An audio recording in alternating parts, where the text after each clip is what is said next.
invitación y también me sumo a las palabras de nombre, porque esto de estar en la Contraloría uno siente así como que tiene que ser un poco más formal. De hecho, traje algunas resoluciones, sé que hay alguien que me la pueda afirmar, así que voy a hablar de nuestro clima cambiante, observaciones, proyecciones e incertidumbre, un tema que se le ha hecho bastante énfasis y me gustaría estar en sus calzados, tanto en el INH como en el MOP, porque tenemos que adaptarnos, sabemos hacia dónde va un poco la micro, sabemos hacia dónde va la señal climática, pero no sabemos cuán rápido va a ser, cómo van a reaccionar los extremos, etcétera. Así que es una adaptación compleja y que, como se ha mostrado en la mañana, también tiene que ser muy flexible porque pueden haber. Entonces, bueno, efectivamente voy a hablar de lo que sabemos, básicamente la evidencia del cambio, les voy a contar un poco lo que ha pasado a nivel global y también a nivel nacional y su atribución. Después voy a hablar de las proyecciones basadas en los modelos, que todavía es parte de lo que sabemos, cosas como las que mostraba mi colega anteriormente, y podemos hacer muy bien lo que no sabemos, ¿verdad? Y es todo lo que tiene que ver con incertidumbre y cómo esa incertidumbre no nos puede evitar y paralizarnos, pero tenemos que hacer adaptación aceptando que hay incertidumbre en estas proyecciones y además el clima, también se ha nombrado en la mañana, es uno de los tantos estresores del sistema, pero no es el único. Yo soy climatólogo, vivo de esto, que son tan o igualmente importantes como el clima. La siguiente. Bueno, esto es lo mejor que sabemos. ¿Qué es lo más certero que sabemos? Es que la temperatura del planeta ha aumentado. Por supuesto que lo ha hecho de manera relativamente modesta en el siglo pasado, alrededor de 0,8 grados desde los 1900. Ese es un promedio global, en lo que muestra la figura, la serie de tiempo arriba, ¿cierto? Aproximadamente, como les decía, 0,8 grados en algo así como 100 o 120 años. Lo otro que sabemos es que ese cambio es bastante claro, pero no está distribuido uniformemente. Ese era un promedio global. Algunos lugares se han calentado más que otros. Los grandes lugares donde se ha manifestado es en las masas continentales, especialmente en el hemisferio norte, como lo muestra el mapa que está allí a su izquierda, pero también lo han hecho también las masas continentales en el hemisferio sur. Después vamos a ver específicamente lo que ha pasado en nuestro territorio continental, donde hay algunas sorpresas, porque incluso hay algunas regiones que se están enfriando. La siguiente. Bueno, esta no quiero ser muy... Es que efectivamente, esto lo he estudiado durante, digo, cuando digo lo hemos, me refiero a la comunidad climática, lo he estudiado por los últimos 50 años. Gran parte de esa señal de calentamiento efectivamente es antropogénica. Si uno coloca más CO2 en la atmósfera, eso es física relativamente simple. Ese aumento del CO2, por ser un gas con efecto invernadero, va a producir un aumento de la cantidad de CO2 respecto a lo que había preindustrialmente, que eran unos 280, ahora estamos alrededor de 400. Todavía no lo duplicamos. Si es que lo duplicáramos, deberíamos tener como 1 grado de aumento de temperatura, lo cual, si ustedes piensan, es menos de lo que pretende el protocolo de París. Así que 1 grado no es demasiado para un aumento, una duplicación del CO2. Efecto directo del CO2 y una serie de feedbacks o de retroalimentación en el sistema climático, algunas las entendemos bien y otras no las entendemos muy bien. Por ejemplo, si se calienta el aire, se empiezan a derretir los casquetes polares y eso hace que cambie el albedo y eso probablemente haga aumentar la temperatura. También hay feedbacks con las nubes, etcétera. Y eso podría agregar del orden de 1, estaríamos terminando con 2,5 grados más de temperatura. Y por lo tanto, sabemos bastante bien la parte radiativa, no sabemos tan bien la parte de los feedbacks, pero eso ha avanzado mucho en la ciencia climática y precisamente la siguiente figura lo muestra. Nosotros hemos sido capaces, los climatólogos, de ocupar estos modelos que básicamente tiempo, las leyes de conservación de masa, energía, momentum, y esos modelos se integran no para mañana, sino que se integran en grandes periodos de tiempo y son los que permiten hacer estas proyecciones climáticas y también lo que ha pasado en los últimos 150 años, en donde sí conocemos cuál ha sido la trayectoria o cuántos gases con efecto invernadero. De hecho, volviendo a estas cosas que sabemos con cierta certidumbre, la figura de arriba nuevamente muestra en la curva negra el aumento observado de temperatura a nivel global y la curva roja es el promedio de lo que dicen los modelos. Así que y esos modelos tienen incorporado el incremento de gases con efecto invernadero.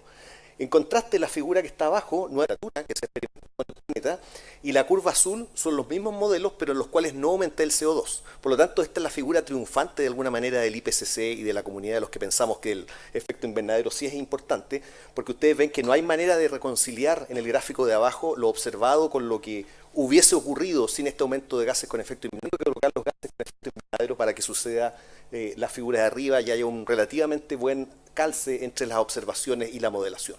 Por lo tanto, eso es muy certero. Sabemos que la temperatura ha aumentado y esta figura básicamente lo que nos está diciendo es que el gran culpable de este aumento de temperatura son las emisiones de gases con efecto invernadero, otros gases que contribuyen a esto naturalmente. La siguiente. Y la pregunta es, ¿qué viene a continuación? Acá ya entramos en algo que sabemos, pero lo sabemos con un cierto grado de incertidumbre. El principal problema cuando uno hace una proyección hacia el futuro es que realmente no sabemos cuánto CO2 o cuántos gases con efecto invernadero vamos a colocar en la atmósfera. Eso depende. Y por lo tanto lo que se hace es proyectar, no el clima inmediatamente, sino que primero hay que proyectar cuánto CO2 vamos a inyectar en la atmósfera, ¿cierto? Y se definen ciertos escenarios de emisiones, algunos pueden ser relativamente verdes, y precisamente en el panel de acá de la mano derecha hay un panel que dice que vamos a ir aumentando levemente la cantidad que inyectamos y después va bastante vamos a continuar emitiendo a la tasa que lo estamos haciendo actualmente e incluso eso va a aumentar. Y esos escenarios se pasan nuevamente por los mismos modelos que ocupábamos para ver el pasado, ahora los integramos hacia el futuro y eso nos permite hacer simulaciones como las que mostraba mi colega anteriormente, tanto a nivel local, pero también que muestra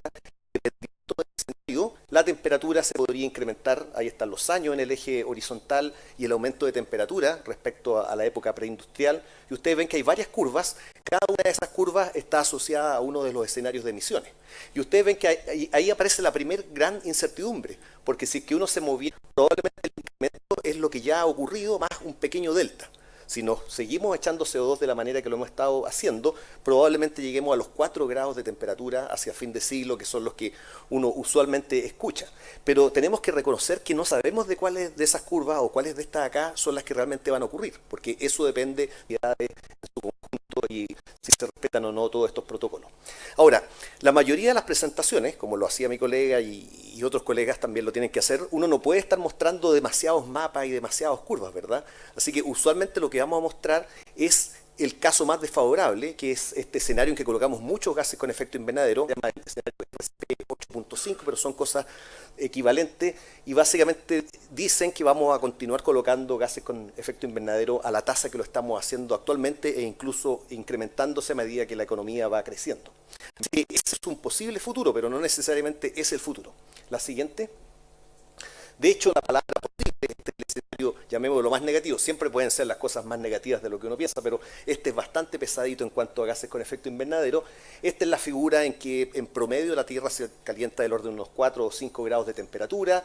Nuevamente, esos son los mapas que están a su derecha. El mapa de arriba son las temperaturas que en todos los lugares se calientan, especialmente nuevamente en las masas continentales del hemisferio norte, pero todo el mundo tiene colores naranjos o amarillos al menos.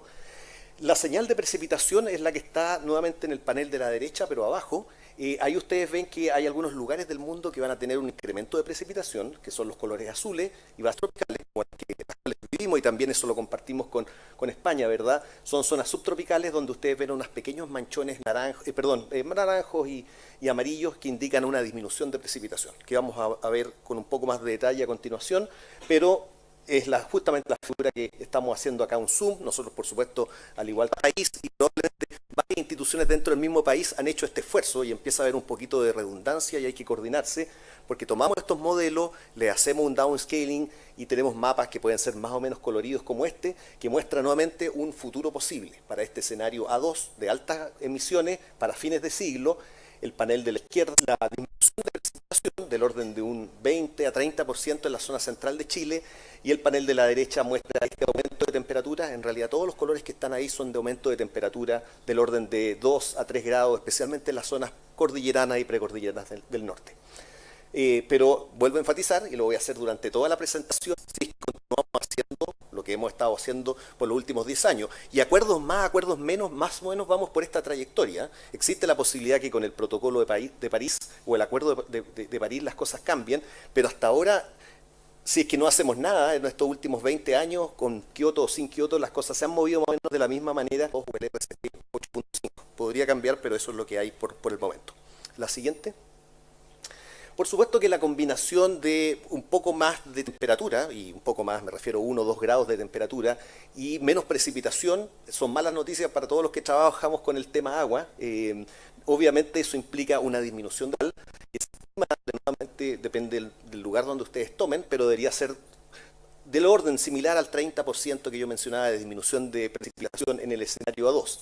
Y lo otro que ocurre, ¿cierto? Y que ha sido documentado por varios estudios, este es uno de los tantos estudios que lo muestran, de que con este aumento de temperatura debería haber un deshielo un poco más temprano en el régimen hidrológico promedio. Después vamos a abordar el problema de los extremos, que es un problema en sí, pero esta es la señal media que esperamos. Una disminución de precipitación, que probablemente ustedes ya la habían escuchado, del orden de un 30%, un aumento de temperatura de 1 o 2 o hasta 3 grados, dependiendo de dónde me pare en la vertical, y una disminución de las caudales y también un cierre 2 y hacia fines de siglo. La siguiente. Esa figura, esto que estoy comentando de que esto es una trayectoria, una vez que yo elijo el escenario, en este caso el escenario A2, yo puedo, en vez de mostrar un mapa como el que mostraba, que era para un periodo muy particular, puedo ver cómo los distintos modelos muestran esta tendencia de aumento de temperatura en el mapa superior. Estas son, ya estamos en el 2000, casi en el 2020, ¿verdad? Y se extienden hasta el 2100 y ustedes ven cómo la temperatura va progresivamente aumentando. Y la precipitación, ahí hay muchos modelos, por eso es que nuevamente aparece este cierto grado de incertidumbre, pero en su consenso los modelos indican que la precipitación va disminuyendo hacia fines de siglo.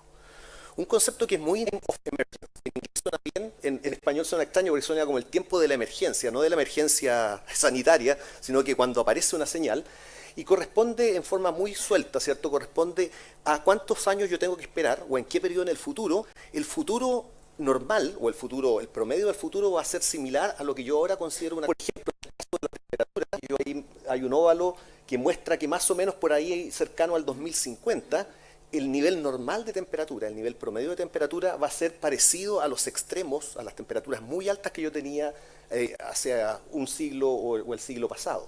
Y por lo tanto ahí el periodo 50.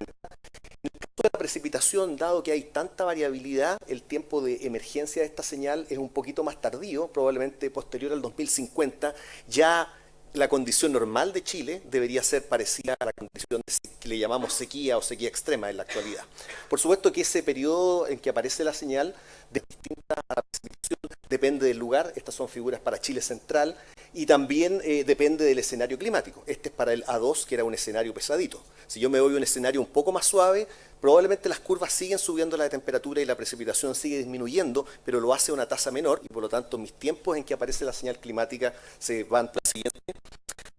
Es muy interesante ese concepto porque nos dice que el cambio climático no debería ser una preocupación para todos los ciudadanos, pero desde el punto de vista de las obras depende mucho del tamaño de la obra si realmente el tiempo, la señal del cambio climático va a ser importante.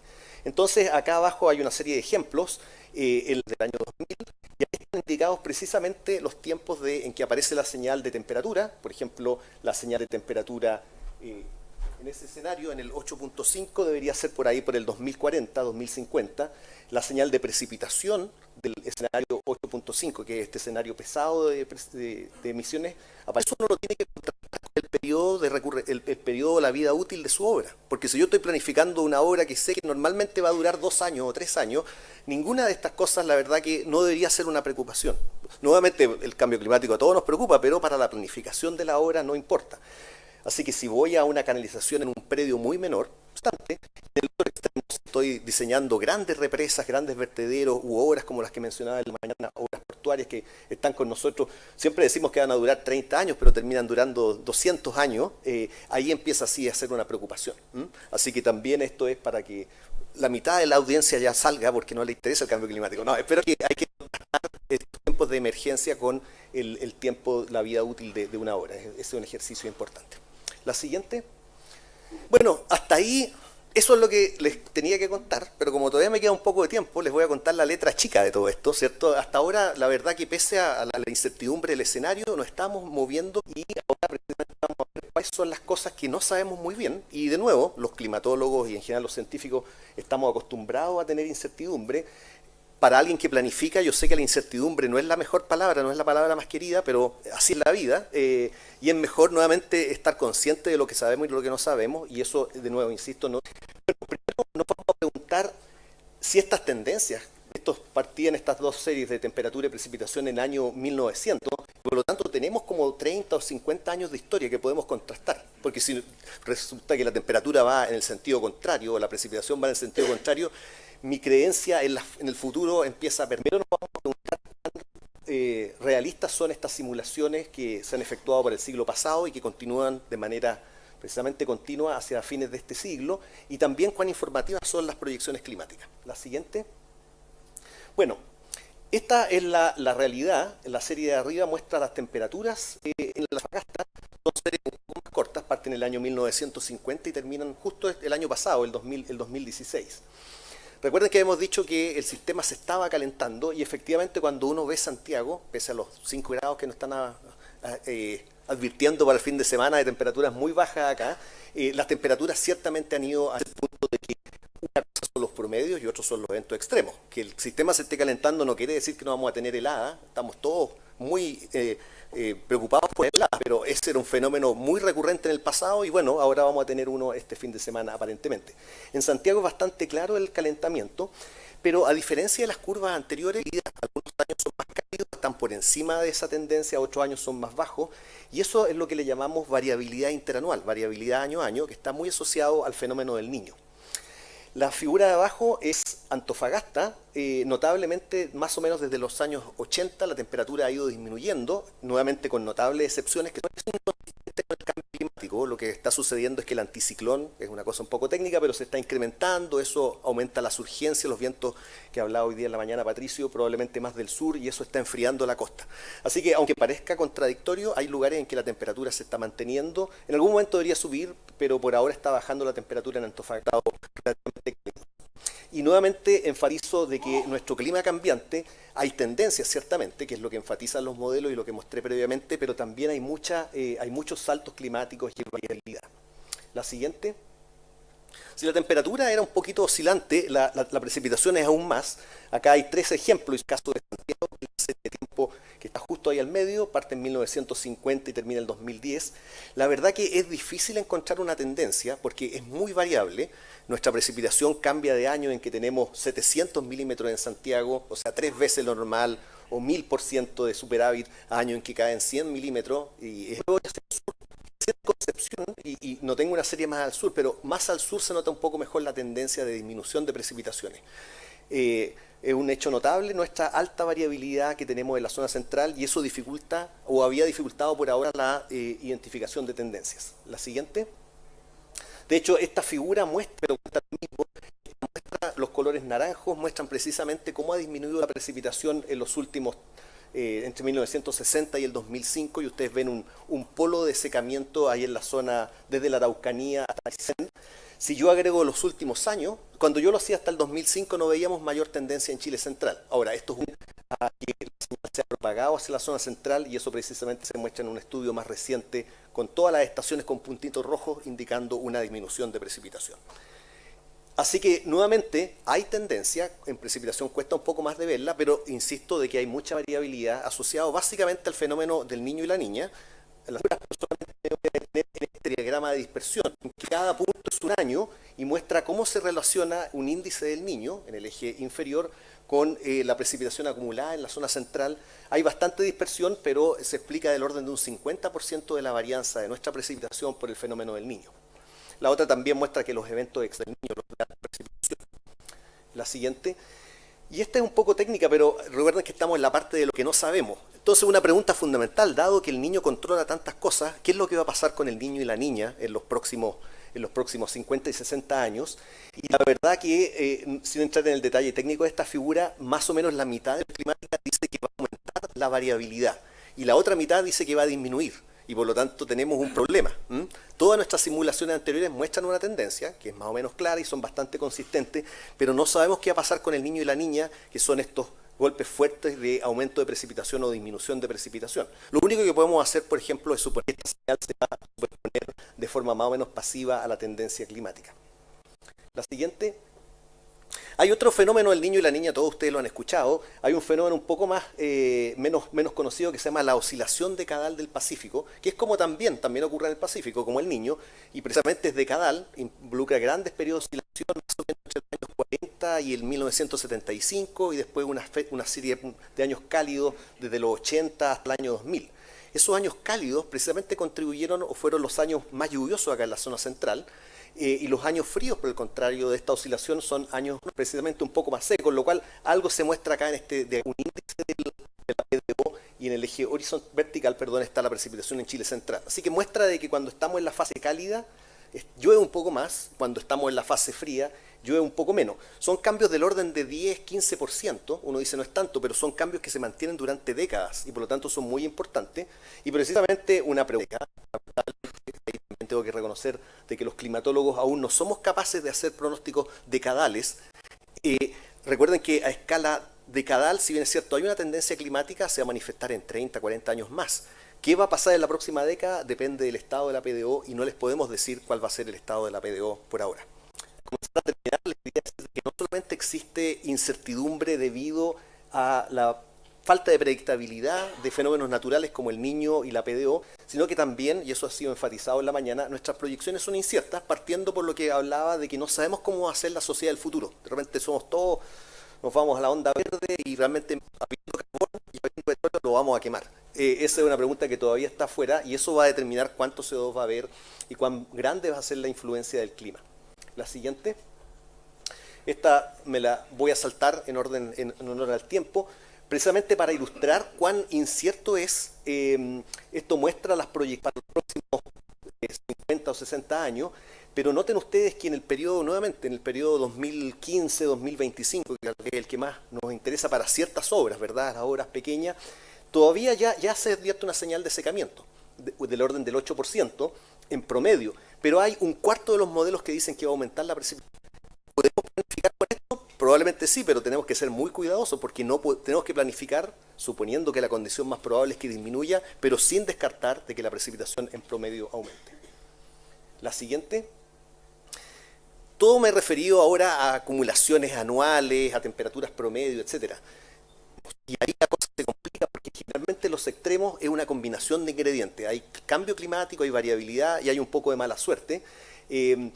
Yo voy a ser sincero y diría que recién estamos en la infancia de ver qué va a pasar con los extremos climáticos. Cualquier afirmación adicional de que van a realmente cambiar en tanto porcentaje, no la podemos decir aún. Mucho más trabajo es necesario en ese sentido. Por ejemplo, acá muestra de que cuando uno ve la lluvia, aunque la señal acumulada anual va a disminuir, los extremos climáticos, reflejados acá en estas series de tiempo o en estos periodos de retorno de la precipitación en San José de Maipo, son indistinguibles entre el 20. La señal de temperatura es bastante más robusta y tener, aunque las precipitaciones no aumenten en intensidad, el ser un poco más cálidas debería significar algo en cuanto al caudal de nuestros ríos. Estoy a punto de terminar, me faltan dos, así que sigamos. Esta muestra, por ejemplo, nuevamente las temperaturas acá en Santiago, el año de enero de este año. Ustedes quiero hacer énfasis acá en que para tener un récord como el que tuvimos en enero de este año, con 33,3 grados y todos los incendios forestales, por supuesto que hay una tendencia, pero no todo se lo podemos atribuir a la tendencia. De hecho, lo que podemos explicar respecto al promedio anterior de este año es como 1 grado y los otros 2 grados provienen de una señal natural. Así que los eventos muchas veces son de combinación de factores naturales, pero también antropogénicos. La siguiente, esta la voy a saltar también en honor al tiempo y me voy a las conclusiones entonces. Así que ciertamente que el cambio climático es una realidad y hay manifestaciones tanto a nivel local como global de que está ocurriendo.